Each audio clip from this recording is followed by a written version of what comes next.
বোন পড়ি, চল তাড়াতাড়ি বাড়ির কাজ কয়টা শেষ করে ফেলি রে।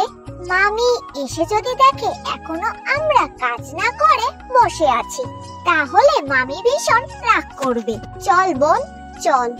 দিদি, আমার যে ভীষণ খিদে পেয়েছে, সেই কখন থেকে না খেয়ে কাজ করছি, আর যে আমি পারছি না দিদি। আমাকে কিছু খেতে দাও না গো দিদি। ঠিক আছে চল, আমি বরং তোকে কিছু খেতে দিই। এরপর বড় বোন জড়ি ছোট বোনের জন্য খাবার আনতে চলে যায়।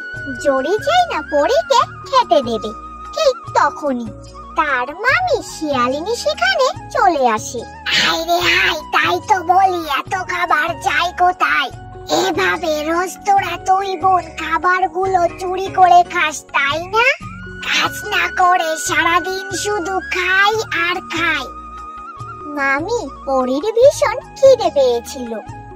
ও তো অনেক ছোট, এত বেলা অবধি না খেয়ে থাকতে পারে না, তাই আমি ওকে একটু খাবার এনে দিয়েছিলাম। মামি, ইস রে, খিদে পেয়েছে বুঝি? তা এত যদি খিদে পেয়ে থাকে তাহলে রাস্তায় গিয়ে ভিক্ষা করে খেতে পারিস না? আর একবার যদি আমার খাবারে হাত দিয়েছি তাহলে তোদের দুই বোনকে বাড়ি থেকে বের করে দেব, কথাটা যেন মনে থাকে। মামি, আমার খিদে চলে গেছে গো, আমি আর খাবো না। তুমি আমাদের দুই বোনকে বাড়ি থেকে বের করে দিও না মামি। এই তো কথার মতো কথা বলেছি, বাবা মা দুটোকেই তো খেয়েছি, এখন আমাকেও খাওয়ার জন্য উঠে পড়ে লেগেছি। এখনই তোরা আমার বাড়ি থেকে চলে যাবি, চলে যা বলছি। এসব বলে শিয়ালিনী সেখান থেকে চলে যায়।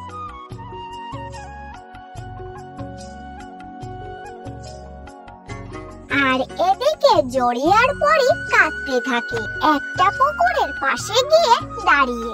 বোন, মামি তো আমাদের বাড়ি থেকে বের করে দিল রে, এখন আমরা দুই বোন কোথায় যাব রে? আর তোকে আমি কি বা খাবো? দিদি, আমার যে সবকিছু অন্ধকার লাগছে, মনে হচ্ছে আমি খিদের জ্বালায় মরেই যাব দিদি। ওদের দুই বোনের সমস্ত কথা গাছে থাকা একটা ডাইনি শুনছিল। তখন ওই ডাইনি তাদের সামনে চলে আসে। ওই দেখো, কি ভয়ঙ্কর একটা ডাইনি এখানে এসেছে, আমার খুব ভয় করছে দিদি।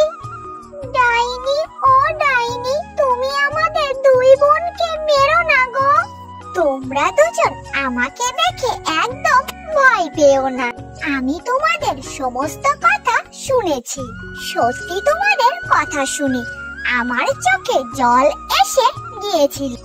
তোমাদের অনেক খিদে পেয়েছে তাই না? বলো তোমরা আমাকে, তোমরা কি খাবে?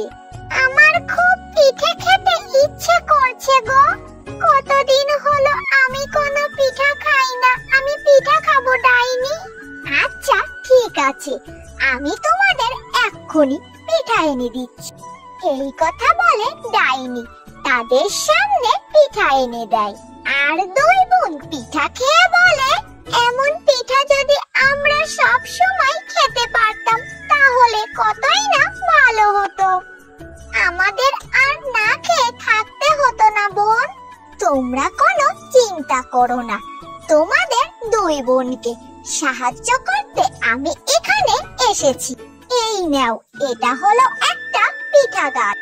এই গাছটি তোমাদের বাড়ির উঠোনে গিয়ে রোপণ করবে, এরপর তোমরা দেখতে পাবে এই গাছে অনেক পিঠা হয়ে। ডাইনি বন্ধু, তোমাকে অনেক অনেক ধন্যবাদ। আজ তোমার পিঠা খেয়ে আমার বোনের জীবন বেঁচে গেল, নয়তো এতক্ষণে আমি আমার বোনকে হারিয়ে ফেলতাম। আচ্ছা ঠিক আছে, তাহলে আমি এখন আসি। এরপর যদি তোমরা কখনো বিপদে পড়ো তাহলে আমাকে ডাইনি বলে ডাক দেবে, দেখবে আমি তোমাদের সামনে এসে হাজির হয়ে গেছি। এই কথা বলে ডাইনি সেখান থেকে অদৃশ্য হয়ে যায়। আর তারা দুই বোন খুব আনন্দ করতে থাকে।